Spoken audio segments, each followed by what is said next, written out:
ओम श्री गणेशाय नमः। जय श्रीमन्नारायण, जय आदिशक्ति माता। दोस्तों, बैसाख मास महात्म्य कथा अध्याय 23 तक श्रवण कर चुके हैं। आज आइए बैसाख मास महात्म्य कथा अध्याय 24 को श्रवण करते हैं। दोस्तों, अध्याय 24 में नारद जी कहते हैं, युधिष्ठिर जब हिरण्याकश्यप ने ब्रह्मा जी से इस प्रकार के अत्यंत दुर्लभ वर मांगे, तब उन्होंने उसकी तपस्या से प्रसन्न होने के कारण उसे वह वर दे दिया। ब्रह्मा जी ने कहा, बेटा, तुम जो भी वर मुझसे मांग रहे हो वे जीवों के लिए भी बहुत दुर्लभ है, परंतु दुर्लभ होने पर भी मैं तुम्हें वे सब वर देता हूँ। नारद जी कहते हैं, ब्रह्मा जी के वरदान कभी झूठे नहीं होते, वे समर्थ एवं भागवत रूप ही हैं। वरदान मिल जाने के बाद हिरण्याकश्यप ने उनकी पूजा की। तत्पश्चात प्रजातियों से अपनी स्तुति सुनते हुए वे अपने लोक को चले गए। ब्रह्मा जी से वर प्राप्त करने पर हिरण्याकश्यप का शरीर स्वर्ण के समान कांतिमय एवं हर्ष पुष्ट हो गया। वह अपने भाई की मृत्यु का स्मरण करके भगवान से द्वेष करने लगा।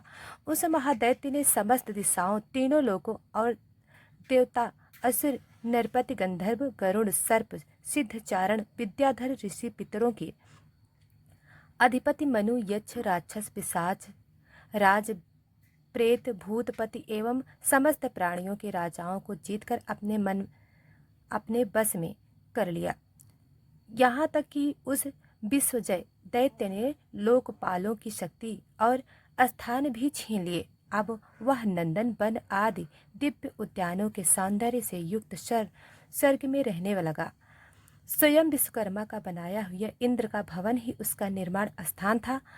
उस भवन में तीनों लोगों का सौंदर्य मूर्तिमान होकर निवास करता था। वह सब प्रकार की संपत्तियों से संपन्न था। उस महल में मूंगे, श्रेणियाँ, स्फटिक मणि की दीवारें, वैदुमणि के खंभे और मणि की कुर्सियाँ थीं। रंग बिरंगे चंद्रवे तथा दूत के फोन के समान सायाएं, जिन पर मोतिया की झालर लगी हुई थीं, वह सब शोभायमान हो रही थीं।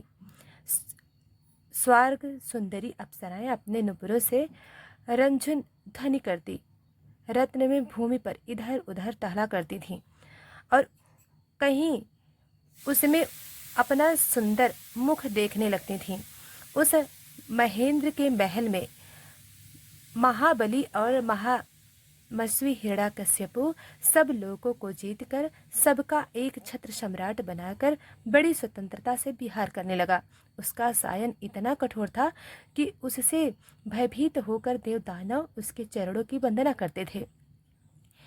युधिष्ठिर वह उत्कृष्ट गंध वाली मदिरा पीकर मतवाला रहा करता था। उसकी आंखें लाल लाल और चढ़ी हुई रहती थीं।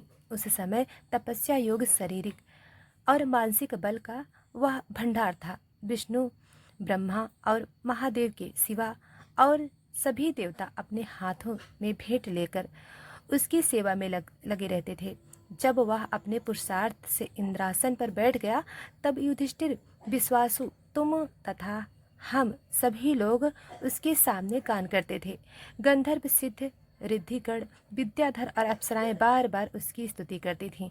युधिष्ठिर वह अपना तेजस्वी था कि वर्णाश्रम धर्म का पालन करने वाले पुरुष जो बड़ी बड़ी दक्षिणा वाले यज्ञ करते हैं, उनके यज्ञों की आहुति वह स्वयं छीन लेता। पृथ्वी के सातों द्वीप में उसका अखंड राज्य था। सभी जगह बिना ही जोते बोए धरती से अन्न पैदा होता। वह जो कुछ चाहता अंतरिक्ष से उसे मिल जाता तथा आकाश उसे भांति भांति की आश्चर्यजनक वस्तुएं दिखाकर उसका मनोरंजन करता। इसी प्रकार खारे पानी, सूराघृत, इच्छू रस, दधी, दुग्ध और मीठे पानी के समुद्र भी अपनी पत्नी नदियों के साथ तरंगों के द्वार उसके पास रत्न राशि पहुंचाया करते थे। पर्वत अपनी घाटियों के रूप में उसके लिए खोलने का स्थान जुटाते और वृक्ष सब ऋतु में फूलते फूलते वह अकेला ही सब लोकपालों के विभिन्न गुणों को धारण करता। इस प्रकार दिग्विजय और एक छत्र एक और सम्राट होकर वह अपने को प्रिय लगने वाले विषयों को स्वच्छंद उपभोग करने लगा। परंतु इतने विषयों से भी उसकी तृप्ति ना हो सकी, क्योंकि अंततः वह इंद्रियों का दास हो दास ही तो था। युधिष्ठिर इस रूप में भी वह भगवान का ही पार्षद था, जिसे सनकादिक ने साथ दिया। वह ईश्वर के मत से मतवाला हो गया तथा घमंड से चूर होकर शास्त्रों की मर्यादा का उल्लंघन कर रहा था। देखते ही देखते उसके जीवन का बहुत सा समय बीत गया। उसके कठोर शासन से सब लोग और लोकपाल घबरा गए। जब उन्हें और कहीं किसी का आश्रय न मिला, तब उन्होंने भगवान की शरण ली। उन्होंने मन ही मन कहा, जहाँ सर्वात्मा जगदीश्वर श्री हरि निवास करते हैं और जिसे प्राप्त करके शांत एवं निर्मल सन्यासी महात्मा फिर लौटते नहीं, भगवान के उस परम धाम को हम नमस्कार करते हैं। इस भाव से अपनी इंद्रियों का संयम और मन को समाहित करके उन लोगों ने खाना पीना और सोना छोड़ दिया तथा निर्मल हृदय से भगवान की आराधना की। एक दिन उन्हें मेघ के समान गंभीर आकाशवाणी सुनाई पड़ी। उसकी ध्वनि से दिशाएं गूंज उठीं।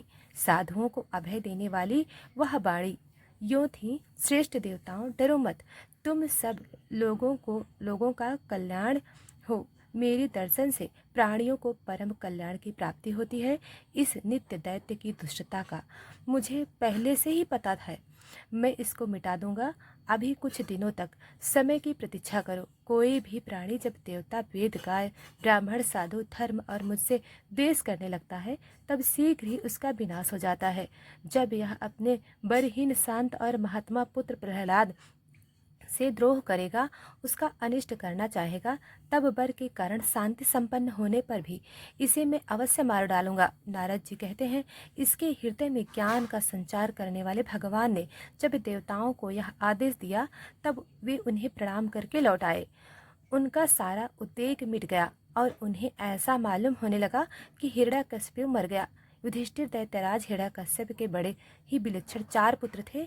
उनमें प्रहलाद यूं तो सबसे छोटे थे, परंतु गुणों में सबसे बड़े थे। वे बड़े संत सेवी थे, ब्राह्मण भक्त, सौम्य स्वभाव, सत्य प्रतिज्ञ एवं जितेंद्रिय थे तथा समस्त प्राणियों के साथ अपने ही समान समता का बर्ताव करते और सबके एकमात्र प्रिय और सच्चे हितैषी थे। बड़े लोगों के चरणों में सेवक की तरह झुककर रहते थे।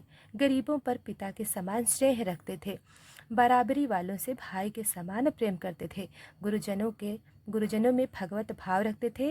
विद्या, धन, ऐश्वर्य और कुलीनता से संपन्न होने पर भी घमंड और हेकड़ी उन्हें छू नहीं सकती थी। बड़े बड़े दुखों में भी वे तनिक भी घबराते नहीं थे। लोक परलोक के विषयों को उन्होंने देखा सुना तो बहुत था, परंतु उन्हें निसार और असत्य समझते थे, इसलिए उसके मन में किसी भी वस्तु की लालसा न थी। इंद्रिय, प्राण, शरीर और मन उनके बस में थे। उनके में कभी किसी प्रकार की कामना नहीं उठती थी। जन्म से असुर होने पर भी उनमें आसुरी संपत्ति का लेस भी नहीं था। जैसे भगवान के गुण अनंत हैं, वैसे ही प्रहलाद के श्रेष्ठ गुणों की भी कोई सीमा नहीं है। महात्मा लोग सदा से उनका वर्णन करते हैं, उन्हें अपनाते आए हैं, तथापि वे आज भी ज्यों के त्यों बने हुए हैं। युधिष्ठिर यूँ तो देवता उनके शत्रु हैं, परंतु फिर भी भक्तों का चरित्र सुनने के लिए जब उन लोगों की सभा होती है, तब वे दूसरे भक्तों को प्रहलाद के समान कहकर उनका सम्मान करते हैं।